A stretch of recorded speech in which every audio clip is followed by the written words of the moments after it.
The morning I finally saw her, I had been walking past her for 2 years.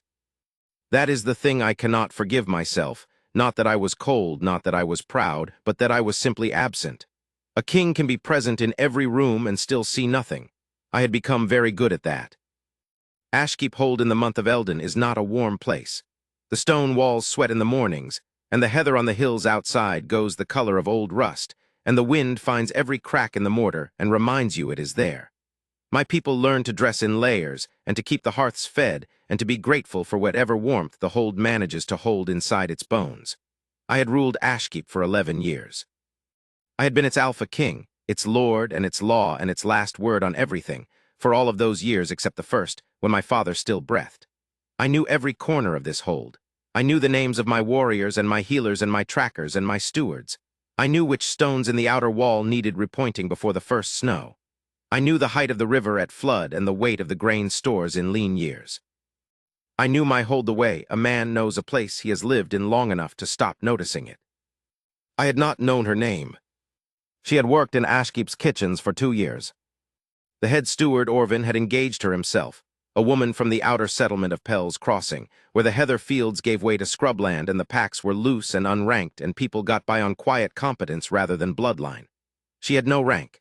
She had no mate bond on record, no pack name of significance, no title, no history that made her remarkable by any measure the council used. She set fires. She needed bread. She filled the warming trays before the morning meal and cleared them after and then moved on to the next task and the next. She hummed while she worked, low and even, the kind of humming that does not demand to be heard, but simply fills the air around it. I had not heard it in 2 years, not once. The morning I finally did, it was because my daughter had stopped screaming. Wren was 4 years old and had not spoken in 3 years. She had spoken before. She had, in fact, been a child of considerable opinion, a small person who announced everything she noticed and asked questions in long strings without waiting for the answers. She had said Papa and Wolf and Warm and the sky is doing something. She had said those things to her mother. Then her mother had stopped breathing on a cold morning in the month of Shorn, when the fever that had moved through Ashkeep took Lyra before any of us understood how close it had come, and Wren had not spoken since. She had not stopped hearing. The healers were careful to establish that in the early months when I was still certain it was something I could fix. Wren heard everything. She simply chose to give none of it back. She also chose not to be near people, which combined with the silence made her a puzzle that strangers found either heartbreaking or unnerving. She would scream if someone she did not know came too close, a sharp, furious sound, nothing of grief in it, only pure refusal. The council's wives had tried. The healer's apprentices had tried. A woman my council had nominated, the previous spring, as a possible new Luna for Ashkeep, a composed and capable woman from the Drenmark pack, had crossed the hold's inner courtyard toward Wren on a bright afternoon and gotten 3 steps away before Wren's scream sent the ravens from the tower roof. The woman had been kind about it. She had simply said, quietly, that she did not think Ashkeep was the right match after all, and she had ridden out the following morning, and my council had exchanged the careful looks they thought I could not see, and I had said nothing because there was nothing to say. My daughter had chosen silence. I was beginning to understand that she was perhaps wiser than the rest of us. On the morning I finally heard the humming, I had risen before the hold woke and walked the inner corridor toward my study as I always did, not because I needed to review anything in particular, but because movement helped in the early mornings, before the day filled up with things that required my face to be composed. The corridor ran past the back of the main hearth room, where the kitchen passage led out through a wooden door that was always kept ajar so the warmth could reach the stone hall. The humming was coming through the gap. I stopped because Wren was standing at the door. She was in her sleeping clothes still, her feet bare on the cold stone, and she was facing the gap in the door, and she was still. Not rigid, not trembling, not coiled toward a scream. Still the way a person is when they have found something, and are afraid that if they move it will go away. I had not seen my daughter still in 3 years. She was always moving, always turning, always searching the rooms of this hold with her enormous dark eyes for something she could not find and never finding it. But she was still now. I did not move. I stood at the edge of the corridor and I watched my daughter listen. The humming continued. It was a simple thing, a few notes in a pattern that looped and returned on itself, and it took me a long moment to understand why it felt familiar. Then it opened in my chest like a door. It was the song Lyra had hummed. Not a song with words, just the melody Lyra had carried in the back of her throat while she worked, while she nursed Ren, while she sat by the fire in the evenings. A fragment of something, probably half remembered from her own childhood, never finished. Ren had grown up with it the way a child grows up with the smell of the hearth, not noticing it because it was simply always there. I had not heard it since the morning Lyra died. I stood in the corridor and did not breathe, and my daughter stood at the door and listened, and whoever was on the other side of that door hummed the song Lyra had carried, and none of us moved for a very long time. Then the humming stopped, and I heard the soft sounds of someone working, the shift of a bread paddle, the settle of the warming trays, and Ren turned from the door and saw me standing in the corridor, and for a moment she looked startled. Then she looked at the door. Then she looked at me again. Her brow made a small, complicated expression that I recognized. It was the expression she made when she had decided something. She turned back toward the corridor and walked to her room. I stood there in the cold passage for a long time after she had gone. That evening I asked Orvin, without explaining why, who worked the morning hearth room. He told me her name was Senna. I did not approach her. I want to be clear about that. I was not, in those first days, doing anything so deliberate as pursuing a course of action.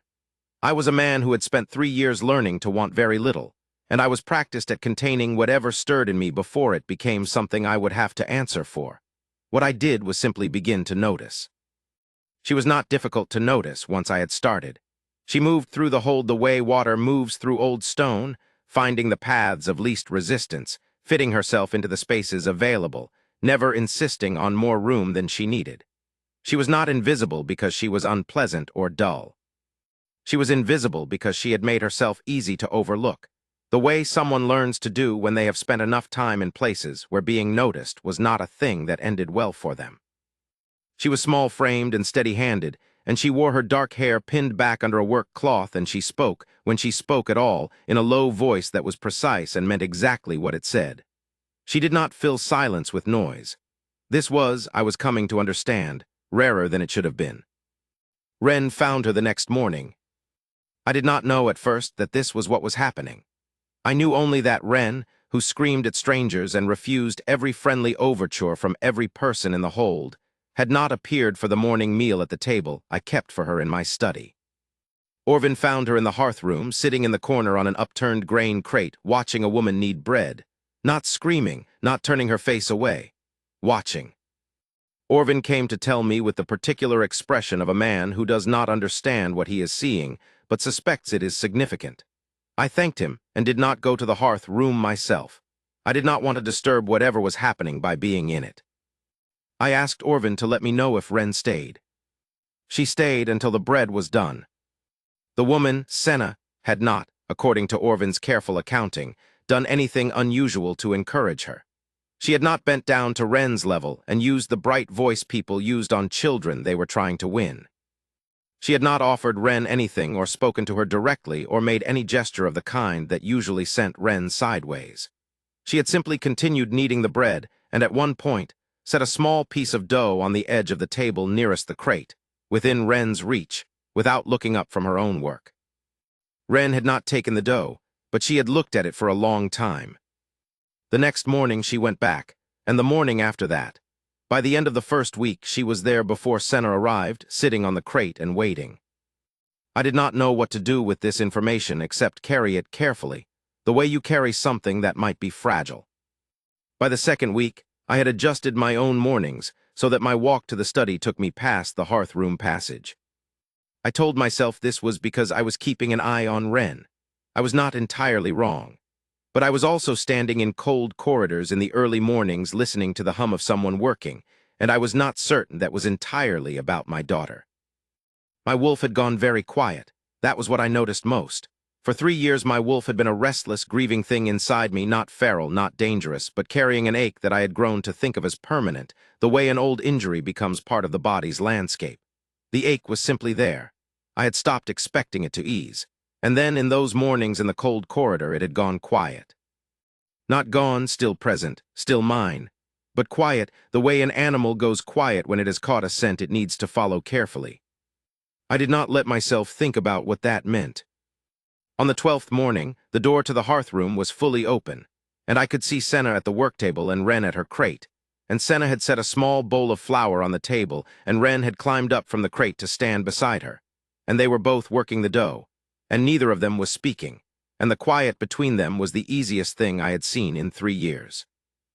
I stood in the corridor and watched my daughter press her small hands into the dough and feel the resistance of it and try again with more weight. The way Senna was showing her without words, and something moved through me that I had no name for except that it was enormous and warm and made my throat ache. My wolf was not quiet anymore. My wolf had settled. That was the only word I had for it. Settled, the way a river settles after the flood has gone through, the way a room settles after the fire has caught and the warmth is established, and there is nothing left to do but be in it. I stepped back from the door before either of them saw me. That evening, my council convened a meeting about the matter of the Luna selection. I had been avoiding this meeting for the better part of a year. My council was not wrong in principle. Ashkeep needed a Luna, Ren needed a mother, the pack needed the stability of a completed bond at its head. These were not small things. I did not dispute any of them. I had simply not been able to make myself care about the process, which was its own kind of answer, but not one I was ready to give my council. They had, by this meeting, narrowed it to 3 women: Dressa of the Caldenmore pack, who was poised and politically advantageous; Vanna of Highfall, who was kind and well-regarded; and Marit of the Westrun Holds, who was said to be a healer of some skill. All 3 were ranked. All 3 were unmated. All 3 had agreed, through their respective pack contacts, to come to Ashkeep for a fortnight's visit, after which I would choose. I sat at the council table and heard all of this and agreed to set the date. The visit would begin in a fortnight. The 3 women would arrive together, take the guest chambers in the East Wing, and be present at meals and at the Hold's common life so that I could observe them. And Ren could be observed in their presence, though no one in the council said that out loud. I said that was fine. I did not sleep that night. What I thought about was not Dressa or Vanna or Marit, none of whom I had yet met. I thought about a woman in the hearth room whose name I had only learned 2 weeks ago, who hummed a dead woman's melody without knowing what it had meant, and who had given my daughter back something I had not thought she would ever find again. I told myself that what I was feeling was gratitude. It was a reasonable thing to feel. It did not have to mean more than that. I was not very convincing, even to myself. Over the fortnight that followed, I watched Senna the way I had been watching her all along, from a careful distance, without announcing myself, the way a man does when he does not trust himself to be close to something without being changed by it. She did not know I was watching. She was simply herself, steady and quiet and competent, moving through the Hold's rhythms without friction, doing what needed to be done without requiring anyone to thank her for it. She had not been thanked, I was coming to understand, in a long time. Not because anyone was unkind. Orvin respected her work. The kitchen staff worked easily alongside her. But because she had made herself so seamlessly a part of the Hold's functioning that she had become part of the background, like the carved stone or the candle brackets, things you depend on without seeing. But I saw her now. I saw the way she paused when she passed the Hold's old pack wolves in the south yard, 3 aging animals, gray around their muzzles, that most of the staff gave a wide berth because they snapped at strangers. Senna would stop and crouch low and let them come to her if they wanted to, and they always did, pressing their heavy heads against her knee as if she were something they had been waiting for. I saw the way she noticed when the young kitchen lad, Imre, had a bruised hand and quietly added the heavy tasks to her own work without saying anything about it. I saw the way she managed to be wherever Ren was without seeming to follow her, the way water finds the same level without deciding to. And I saw Ren in those days. I saw her opening. It was not a sudden thing. It was the kind of change that happens in a held breath, so slow you almost miss it. Ren began to hand Senna things without being asked: a stirring spoon, the edge of a cloth, a small carved wolf figure she carried everywhere. Not speaking still, but giving things. The healers had told me in the early months after Lyra that Ren's silence was hers to break when she was ready, and that the thing most likely to help her was not pressure but presence, someone consistent, someone safe, someone who simply showed up and stayed. I had tried to be that person. I was, I think, too large for her grief, too much her father and not enough just a person beside her. I carried the loss the same way she did, and we were too much the same shape of loss to help each other out of it. Senna was not carrying it, Senna was simply there. By the end of the first week, Ren was no longer staying on her crate in the corner. She had moved to the table. By the end of the second, she had taken to walking beside Senna on the morning routes, the bread room, the warming pantry, the passage to the great hall, small, shadow-silent, her hand not quite touching Senna's skirt, but close enough that the fabric brushed her fingers. Senna accommodated this without comment, without adjustment, without the kind of careful management that would have made Ren feel managed. I watched all of this and understood, slowly and without wanting to, that what I was feeling had moved a considerable distance past gratitude. My wolf was no longer quiet, my wolf was certain. The bond, the mate bond I had believed I had spent 3 years sealing over, the bond I had thought was Lyra's and gone with her, was not gone. It had not transferred. A mate bond does not work that way. What I had carried for Lyra had been real and was finished and was not something I dishonored by feeling this. But the capacity for it, the part of me that could be chosen and choose back, the part that the moon in its old design had left in me, that was still there. And it had recognized Senna. Not the morning I first heard the humming. Earlier, probably. Long before I had any language for it, my wolf had been watching her, and what I had written off as the general gray numbness of 3 years of grief had partly been something else. The particular restraint of a wolf that is not ready to name what it knows. It was ready now. The problem was that it did not matter, not in any practical sense. Senna had no rank, no pack name of standing, nothing the council would regard as a foundation for a Luna bond at the head of Ashkeep. The council had been clear, not unkind, but clear, about what the hold needed. I had agreed to the selection. 3 women were arriving in 4 days. What I felt in a corridor on cold mornings was not the business of my council, but the choice I made was. I was very practiced at denying myself things. I told myself I would honor the selection. I told myself that Ren's attachment to Senna was a good and healing thing that did not require it to mean more than it did. I told myself that what I felt was real, but that real things could be quietly closed, the way you close a room you do not use, and the world would go on and Ashkeep would go on and Ren would be all right. I told myself these things very carefully over many days, and I very nearly believed them. The 3 women arrived on a gray afternoon in the first cold week of Eldon. They were everything my council had described, composed and capable and appropriate, each in her own way. Dressa moved through Ashkeep with the ease of someone accustomed to being important in rooms. Vanna was warm and made efforts to learn the staff's names. Merritt assessed the hold's medical stores with a healer's eye and offered a quiet opinion about the aging wolves in the south yard that I thought showed good sense. None of them were wrong people. Any of them would have been a reasonable choice on paper for a king who was making his decisions on paper. Ren screamed for all 3 of them. Not the same sharp refusal she gave strangers, this was something closer to distress. She did not understand what these women were for. She only understood that the hold had changed, and that Senna had been very quiet since they arrived, and that something was wrong. I watched my daughter at mealtimes and held my face still, and said the right things to Dressa and Vanna and Merritt, who were being patient and gracious, and I felt the bond in my chest like a stone I was carrying uphill. On the 4th night of the visit, I passed the hearth room corridor, and the door was open, and Senna was alone. The others had gone to their beds, and she was sitting at the work table not doing anything, just sitting. She had her hands flat on the table, and she was looking at the grain of the wood, and the expression on her face was the only time in all my watching that she had looked like something was costing her. I stood at the corridor's edge and watched her face for a long moment. Then I made myself continue to my study. She had not seen me.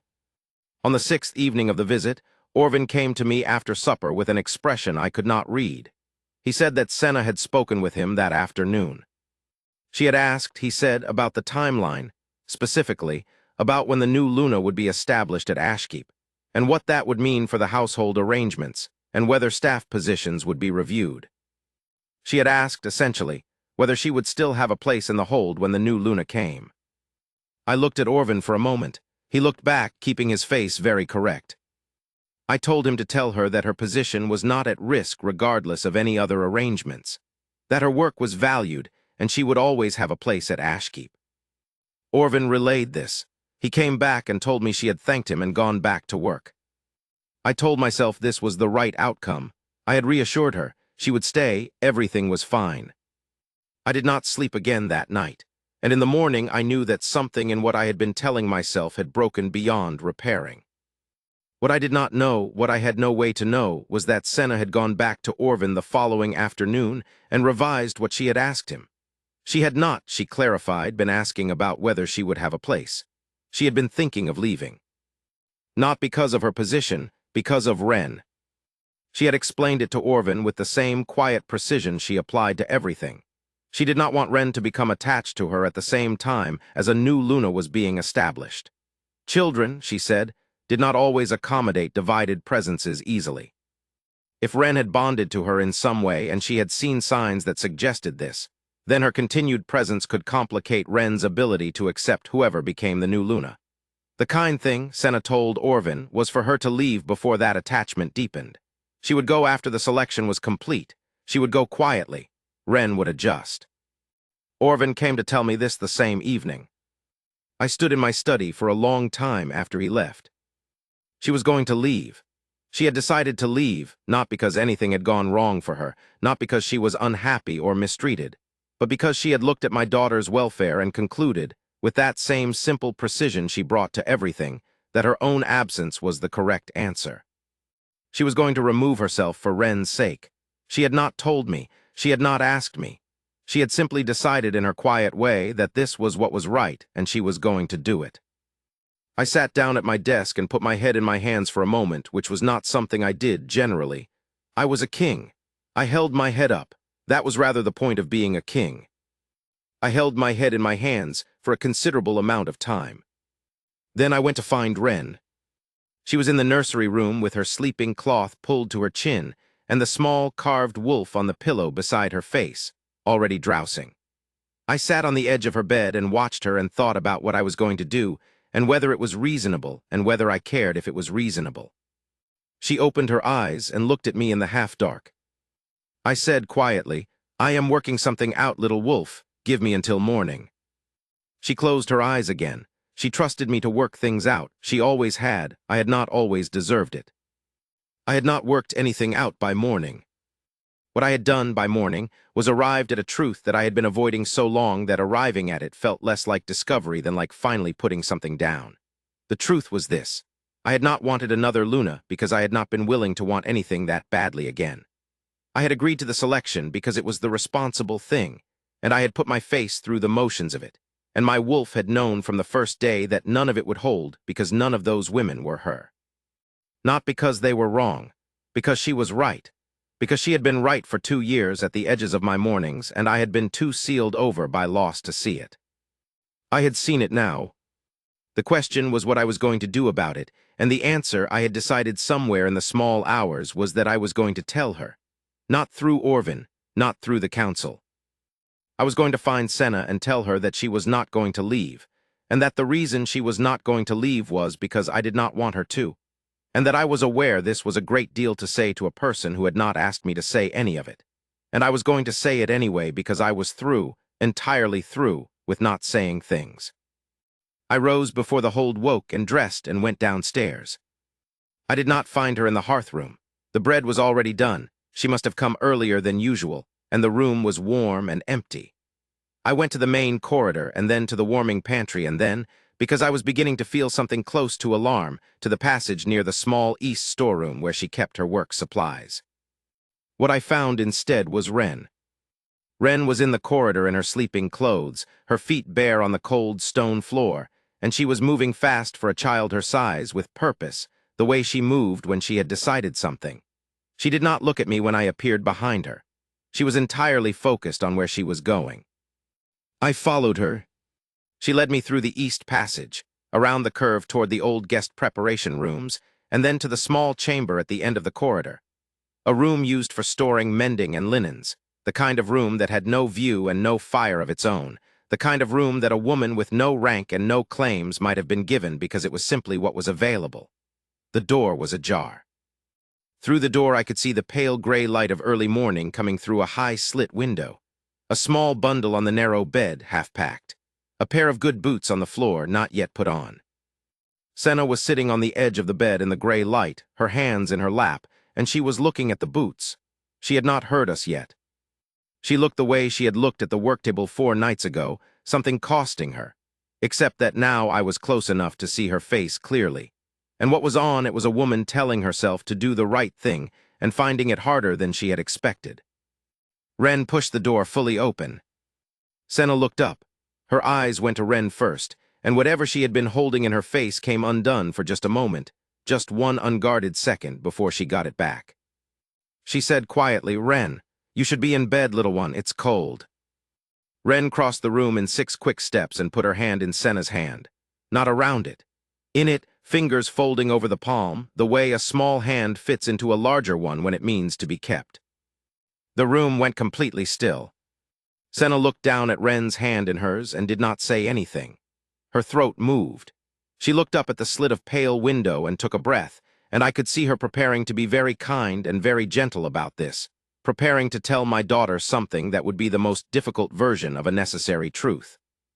Then Ren lifted her face. Her eyes were enormous in the gray light, and they were fixed on Senna's face with the full concentrated attention she gave to things she had decided about, and she opened her mouth. "Stay," she said. One word, low and steady and sure, the word of a person who has considered the matter thoroughly. The voice of a child who had not spoken in 3 years, a little hoarse, a little careful, but clear, absolutely clear. Senna made a sound that was not a word. She pressed her free hand over her mouth and turned her face to the window, her shoulders shaking once, then still. I was standing in the doorway. I do not know exactly what I looked like. I know that I was not holding myself in the careful way I usually held myself in. I know that my wolf had stopped being a quiet or a settled thing and had become something wide open, something that could not be closed again, something that did not want to be.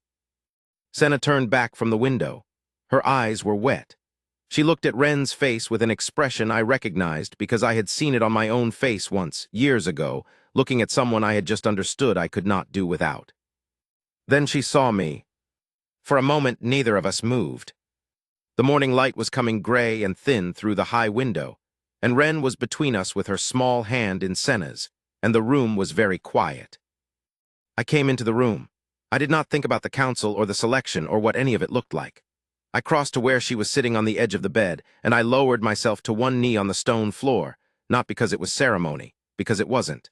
It was simply that I needed to be at her level, to meet her eyes without her having to look up at me, because she had spent 2 years looking up at the world from the edges of it, and I was done being one more high thing she had to look up to.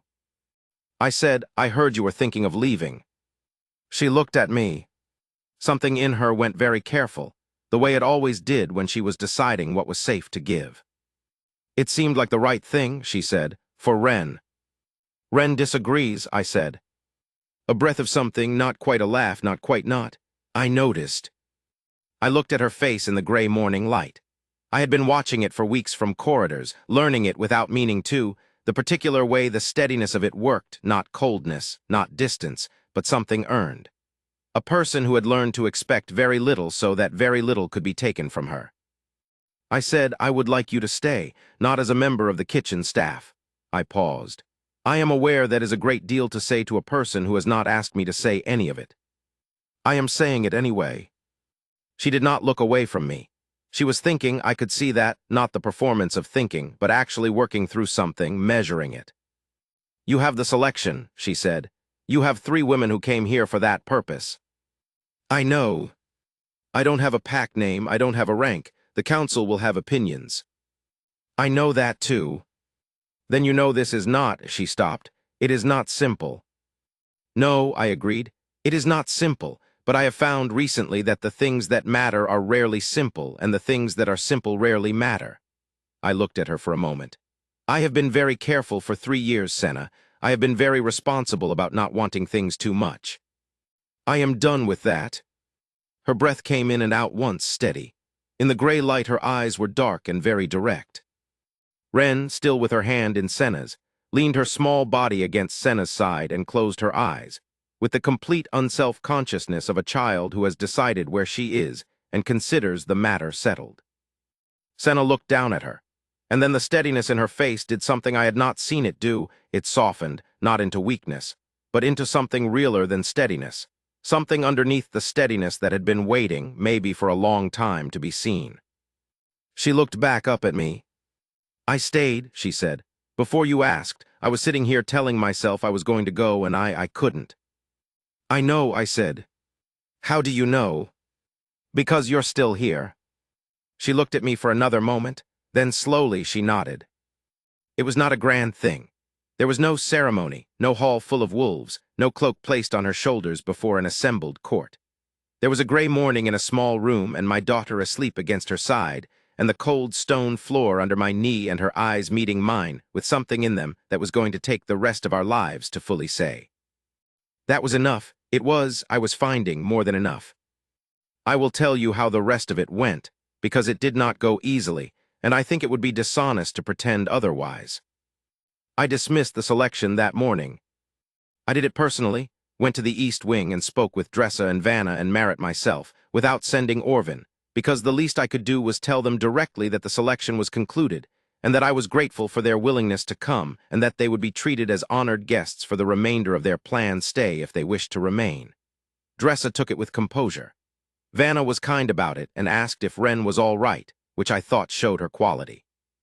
Merritt said that she had suspected as much on the second day and wished me well. I had, I thought, been fortunate in the women my council chose. The council itself was another matter. Aldrich, who was my first counselor and had known me since I was a boy and felt this entitled him to say things other counselors were too cautious to say, told me I was making a decision with my wolf and not my head. I told him he was right, and that in this case my wolf had better information than my head had been working with. He looked at me for a long time. Then he said that if I was certain, he would not stand against it. He was not the last, but he was the hardest, and once he had said it, the rest of them found their way to agreement in the following days. There were those in the hold who did not understand at first. Senna herself expected it. She was neither surprised nor wounded by the sideways looks and the careful silences. She had spent a long time being easy to overlook. Being looked at sideways was at least a different experience. She bore it with the same quiet steadiness she brought to everything, and I bore it beside her, and Wren bore it by being entirely indifferent to the opinions of adults about things that had nothing to do with her. The hold learned her name. That was the simplest thing and the one that mattered most in those first weeks. It is a different thing to work alongside someone whose name you know. It is a different thing to greet someone whose name you know. Orvin, who had always known it, made a point of using it in front of everyone, and the kitchen staff followed, and the corridors followed, and one morning I came to the hearth room and heard 3 different people say her name in the space of 5 minutes, and felt something loosen in my chest that I had not known was still tight. She went on being herself through all of it. That was the thing. She did not become different when her circumstances changed. She remained exactly who she was, which was, I was increasingly understanding, the whole point. She had always been worth knowing. The hold had simply not been paying attention. Wren spoke again on the 4th day after the morning in the small room. Not to Senna this time, to me. We were in the kitchen passage, the 3 of us, and Wren wanted the bread paddle and it was too high and she stood looking at it for a moment, and then she turned and said simply, "Papa." I handed her the bread paddle. My throat was doing something that made it difficult to speak. She went back to the table and began working the dough with the methodical seriousness she brought to things she had decided to learn. Senna was watching. When I looked at her, her face had that particular look again, the underneath the steadiness one, the one that was realer than composure. She did not say anything. She did not need to. We had Wren between us and bread dough on the table, and the morning light coming in through the kitchen passage windows, and outside the heather on the hills was going from rust to gold as the season turned, and somewhere in the hold the old wolves in the south yard were moving through their morning routines, and none of it was simple, and all of it was simply ours. I had believed for 3 years that the warmth had gone out of Ashkeep with Lyra. I had believed this the way you believe things you have decided, because deciding them is easier than leaving them open. I had closed room after room in myself, the way you close rooms in a hold you are no longer using, to save the heat for the parts of the building that still needed it. What I had not understood was that you cannot permanently close a room that someone keeps lighting a fire in. Senna had been lighting fires in the mornings for 2 years, in the hearth room, in my daughter, in the corridors where I walked before the hold woke and heard the humming through the door. She had not known she was doing it. She had simply been herself, quietly and consistently in the spaces available to her, and the warmth had moved through the walls the way warmth always does, finding the cracks, following the stone, refusing to be contained. I had thought I was a man who had sealed himself off. It turns out I was only a man who had not been paying attention. She is my Luna now. Not because the council named her, and not because a ceremony made it so, though both of those things happened in time, in their proper order, with Ren standing between us and the old wolves of the South Yard present, because Senna asked for them, and no one felt by then that it was a strange request. She is my Luna because one morning in a cold corridor, I heard someone humming a song I had thought was gone forever, and my daughter stood at the door and listened, and something in me that had been very still for a very long time went still in a different way.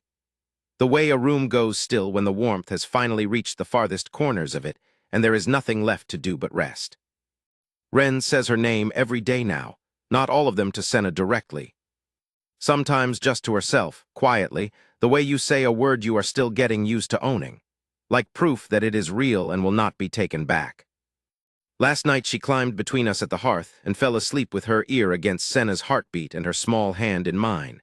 And I sat in the firelight and listened to my daughter breathe and watched the woman who had been there all along, who had simply waited without knowing she was waiting. And I thought about all the mornings I had walked that corridor without stopping. I will not walk past her again,